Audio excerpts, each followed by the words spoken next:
Janie Bordner, and I'm here with Community Connect, and this is our very first podcast. Thank you so much for joining us. With me, I have Sarissa Powdrill. She's also with Community Council, and we are excited today to introduce you to some of our great partners at the Community Council, and this is really how you connect in your community. Absolutely. Today we have James Huggins, and he is the president of United Texas Bank, so we're in the presence of royalty today. Absolutely. And we also have Karen Blaha, who is an executive vice president at the bank as well. I have to tell you that these guys have helped us so much at the community. This is really, really, really how you can connect. So how are you doing today? We're doing great. Mm-hmm. Thanks for inviting us over for this podcast today. Absolutely. We look forward to it. Thank you for having us. We appreciate it. Excited to have you. So I know at the Community Council, we have announced very, very, very recently that we are in a fight against poverty, and that's what we do. We help move families forward. We leave poverty behind. Just yesterday, it was very exciting. Sarissa had a great photo shoot with 6-time MMA world champion Guy Metzer, and he has agreed graciously to be our spokesperson for the fight against poverty. We are punching we are punching poverty in the face.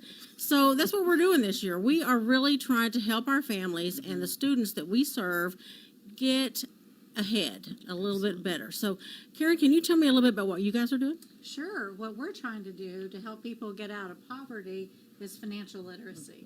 And we want to start at an early age for training, and so children can learn how to save, what banks do, so they're not afraid, or they don't have to go to the corner place where you go to a check cashing service and pay fees. So our goal is to educate them at an early age, and we also try to teach parents and help parents and teachers learn more so they can help be responsible with their money.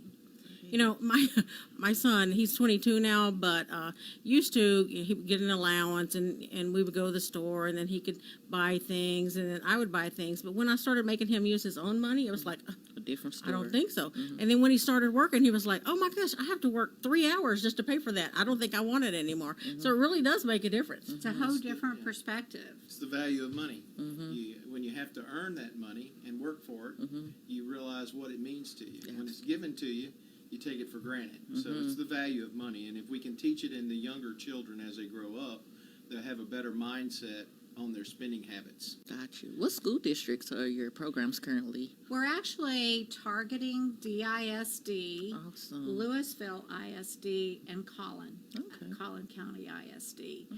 We're currently in a couple of schools. We started with an elementary school program at Hamilton Park Elementary in Richardson for the 4th through 6th graders, and it's been awesome.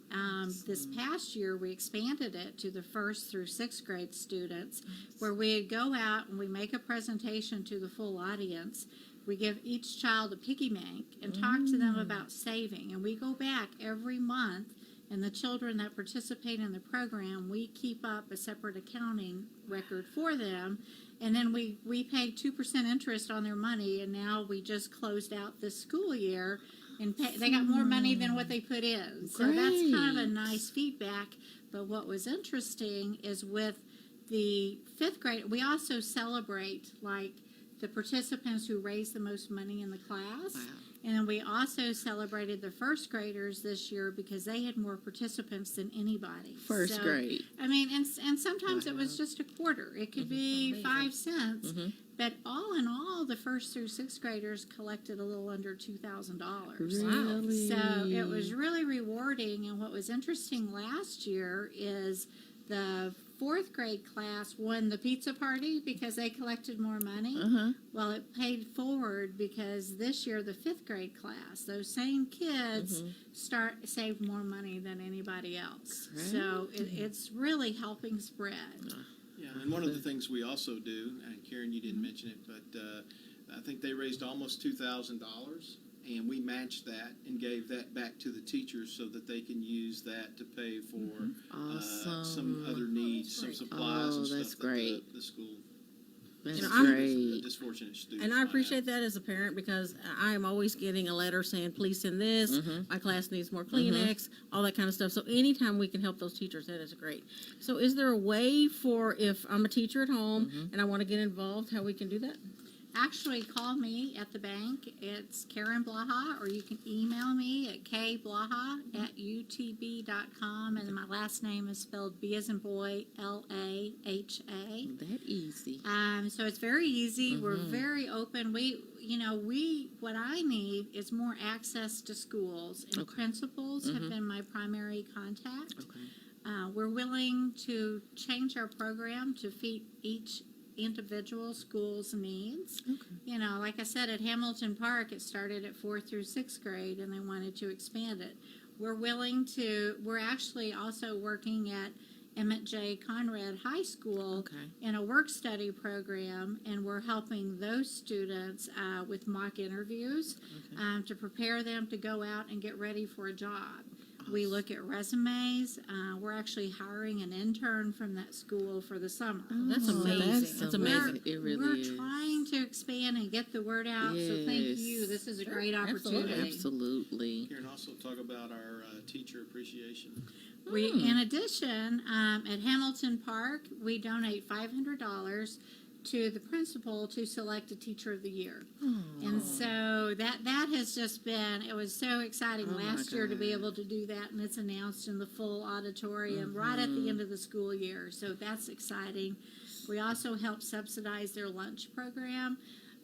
Because there are some children, even though they don't meet the qualification or the minimum guideline for assistance, they still can't afford lunch. Absolutely. And so we've donated in the past approximately $1,500 each year to help subsidize their lunch program. What a local amazing. secret. We're I trying to get that help, so out. y'all are Yes. helping us get the word out. So thank Awesome. you. No, thank you. Well, I'm proud to say the Doing a United Texas lot. Bank is our bank at the Community Council. So, we came to you guys and said, hey, look, we need some help here. We're trying to grow and expand and really get this fight for poverty or fight against poverty rolling. And you guys stepped right in there. And we are very, very, very happy to be, part of the United Texas Bank family. So, James, what made you guys decide to really get involved in the community and give back this way?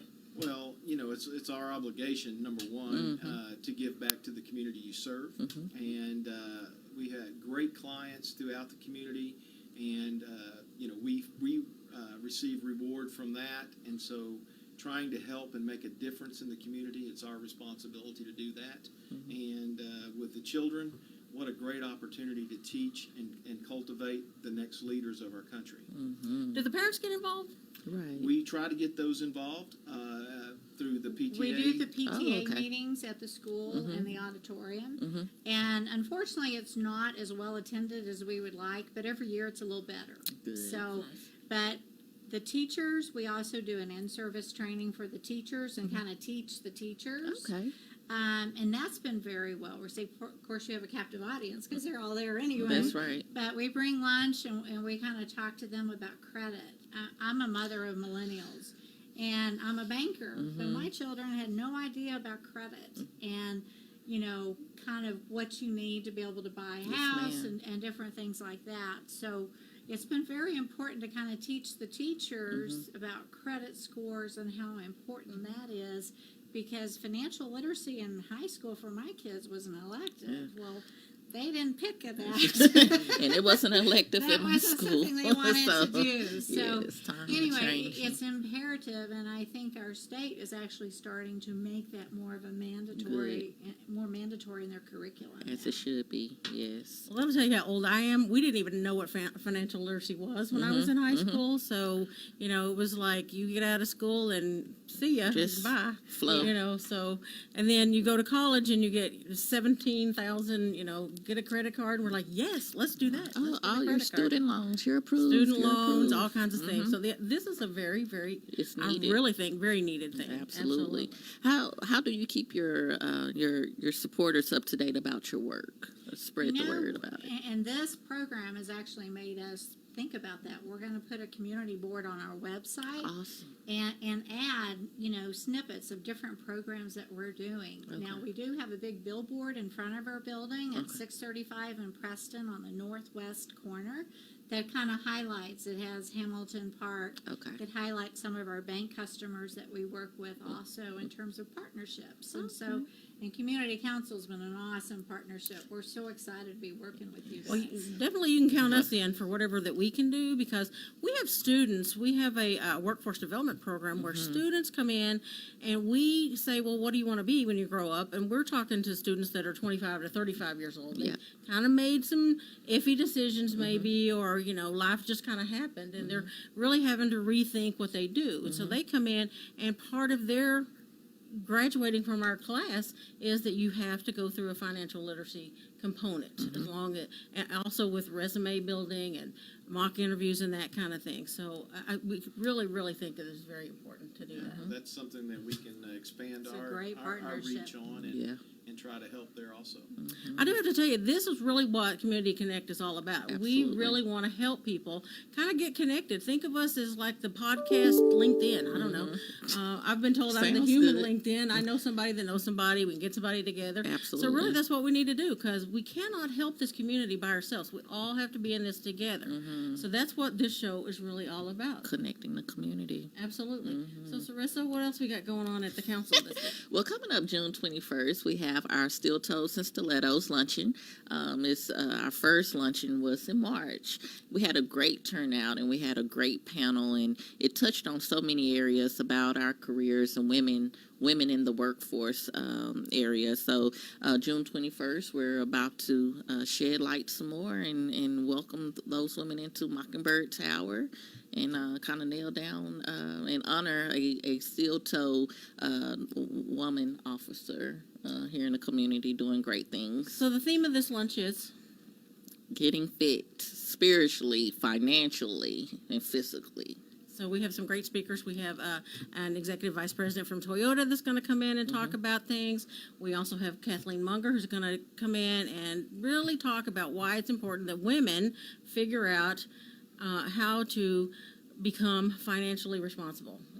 I was talking to Kathleen, and she was saying something about her mom, and when her father passed away, she didn't even know where the money was. She didn't know how to get into the bank account. She didn't know how anything. And so, it's really important that women, Absolutely. as well as, everybody else, really learn how to become financially responsible.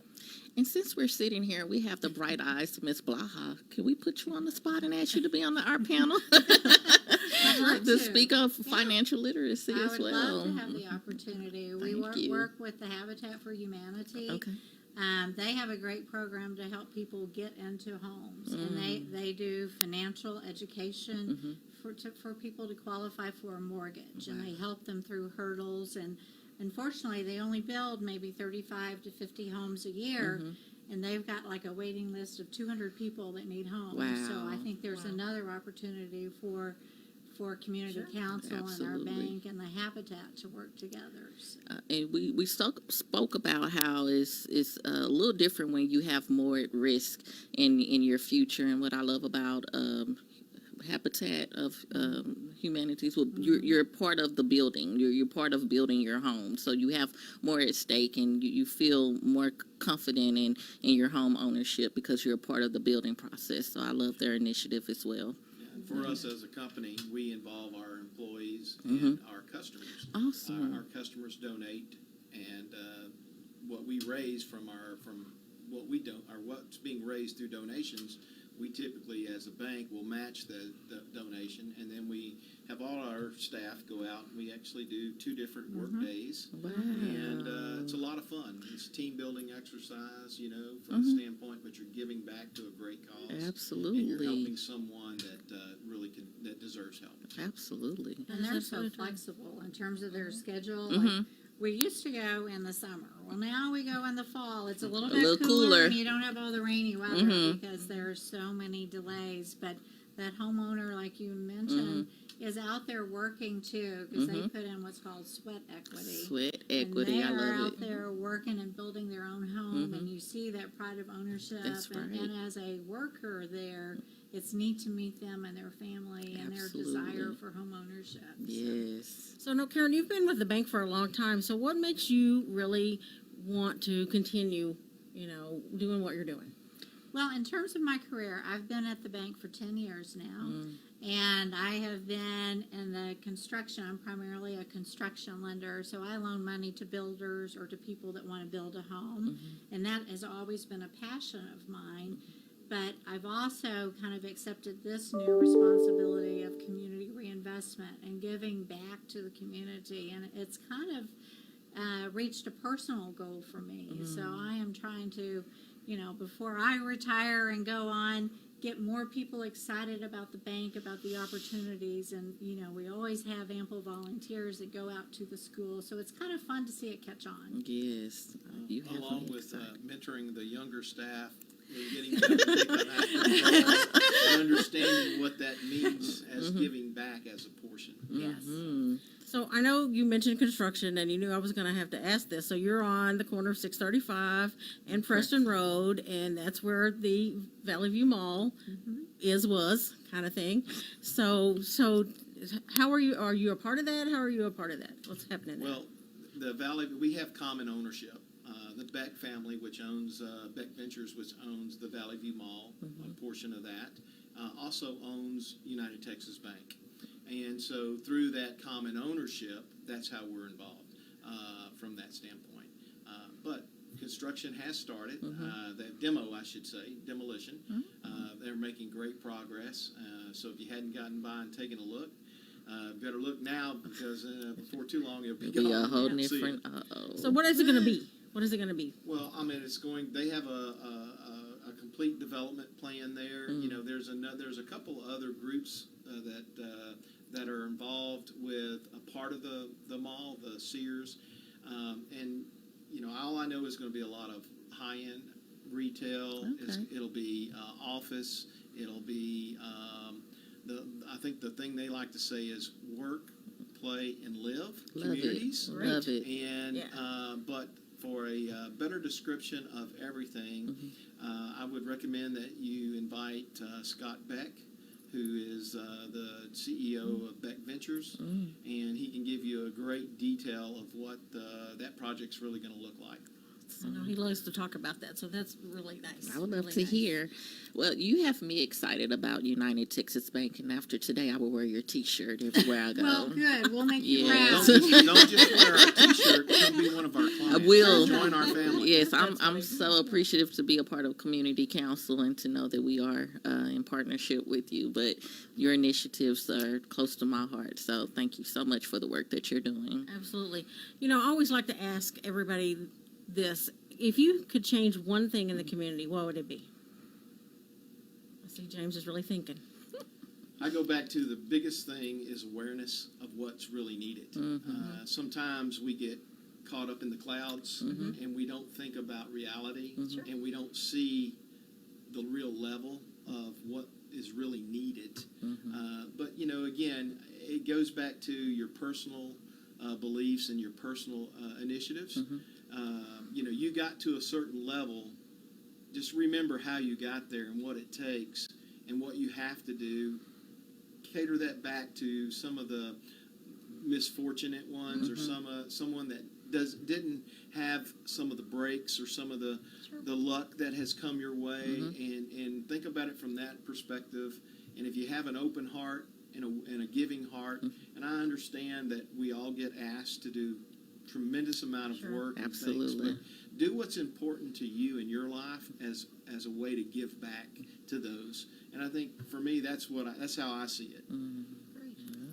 It's very humbling. When I go to these schools and talk to the students, it's so nice because my kids are all grown. I get to hug these students, get to know them. We're there every month. And you feel, that you're in a good partnership. And you work with these teachers. And what I'd like to see is we need more schools. We want to do this. We have the resources. We want to step out. So if anybody is interested, please call me. We really Tell us your need number. help. It's 469-828-4231. That's my direct phone. So you don't hear that very often. We have money. We want you to call. So, really, seriously, if you know any school, any students, please give Karen a call. I mean, like I said, you never hear that. I have money and I want to help. So Right. let's, get it while the getting's good, as my mother would say. We'll also place the information on our website at ccadvance.org and on our events calendar to ensure that'd be that awesome. those that are looking and watching stay connected. I want to ask one question. From this point forward, how will you be mobilizing your mission around the community other than your staff meetings and website? How can we help you with that? You can help through synergy because everybody knows somebody. Everybody knows a school teacher. Okay. If that school teacher can help us get access to the principal, Okay. the principals have been my primary contact. Okay. And we've actually gone through the process of being an approved vendor for DISD Awesome. with our program.